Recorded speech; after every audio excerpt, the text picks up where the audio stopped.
Chapitre 36. L'homme riche. La tribune romaine titre « La certitude d'être riche » ou « Être riche d'incertitude ». Après avoir prêché le royaume de Dieu à Capernaum, Jésus se mettait en chemin pour quitter la ville lorsqu'un homme richement vêtu s'approcha de lui. Cet homme apparemment possédait tout. Il était beau de visage, jeune, riche, en bonne santé, intelligent et connaissait la parole de Dieu. Mais alors, que cherchait-il de plus ? Il allait apprendre à ses dépens ce qui lui manquait. Un dialogue entre lui et Jésus est entamé sur la connaissance des commandements de leur prophète Moïse. Le jeune homme les connaît parfaitement. Il pourrait les réciter par cœur si Jésus le lui demandait. Quelle richesse intellectuelle ! Il n'avait plus qu'à attendre les félicitations de Jésus.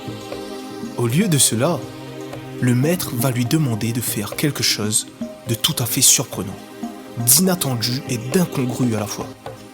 Jésus lui dit, en le regardant dans les yeux, « Va et vends tous tes biens et suis-moi. » Heureusement que cet homme était à genoux, car à ce moment-là, tout a commencé à chavirer, à vaciller dans sa tête.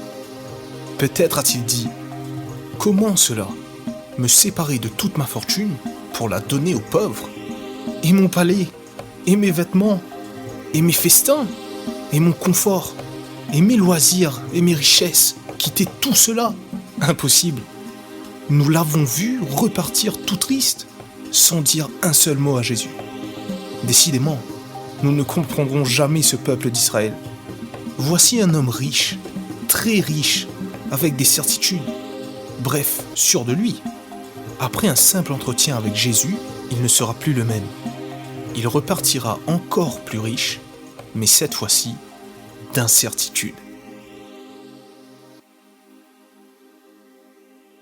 Chapitre 36. L'homme riche.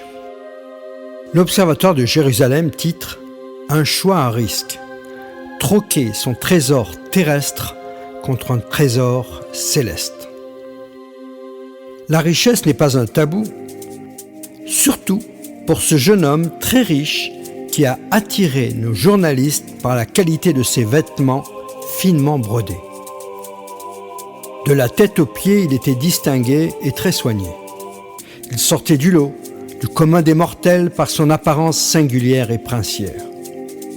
Nous l'avons suivi lorsqu'il s'est approché de Jésus. Certainement, cet entretien allait apporter une réponse à cet homme presque parfait. Il va poser une question à Jésus dont il pense déjà connaître la réponse. Que faut-il faire de bon pour avoir la vie éternelle ? Jésus lui répond qu'il peut l'obtenir s'il est prêt à tout quitter, à tout abandonner pour le suivre. Jésus lui propose de changer de situation. Troquer son trésor terrestre contre un trésor céleste. Un choix à risque pour cet homme instruit qui a pesé le pour et le contre en un quart de seconde. Voyons voir, je suis bien trop attaché à mes biens, à la largesse de mes richesses, à la puissance qu'elle engendre, à mon argent pour m'en séparer si rapidement.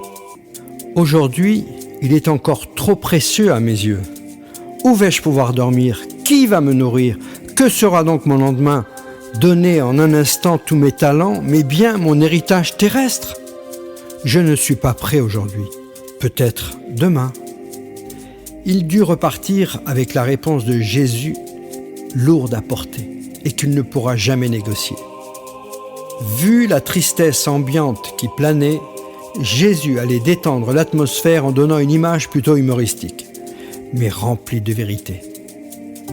Il dit « Il est plus facile à un chameau de passer par le trou d'une aiguille qu'à un riche d'entrer dans le royaume de Dieu. » On peut essayer d'imaginer la situation improbable et burlesque.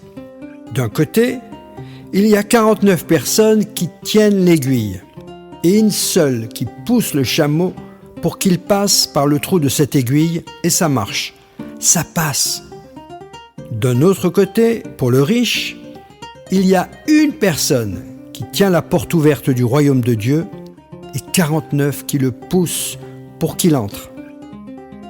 Mais hélas, il n'arrive pas à lui faire passer la porte trop étroite. Peut-être parce qu'il veut entrer chargé de toutes ses richesses.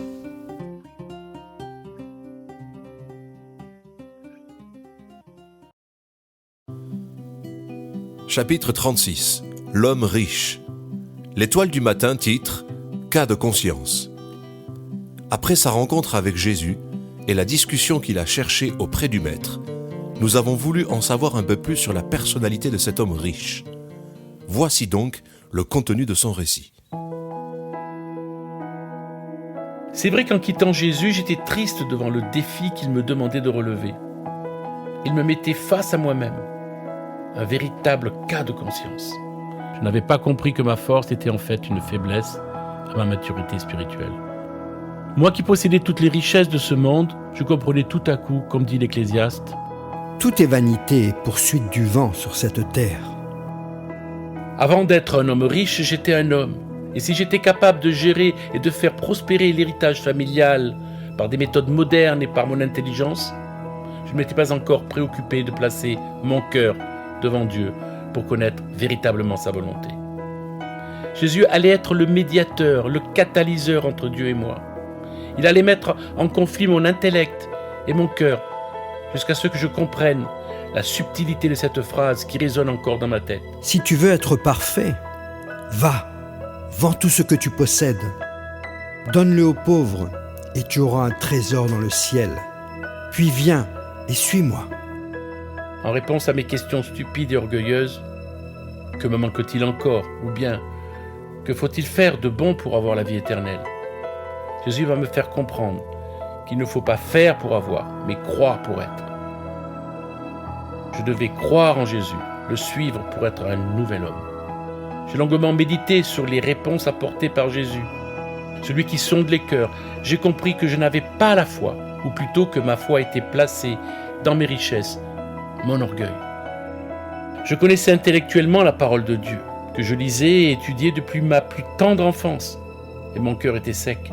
Si aujourd'hui sur cette terre j'étais le premier par mes richesses, je ne voulais pas être le dernier dans le royaume de Dieu. Jésus m'a laissé le libre choix et la responsabilité de mes actes futurs.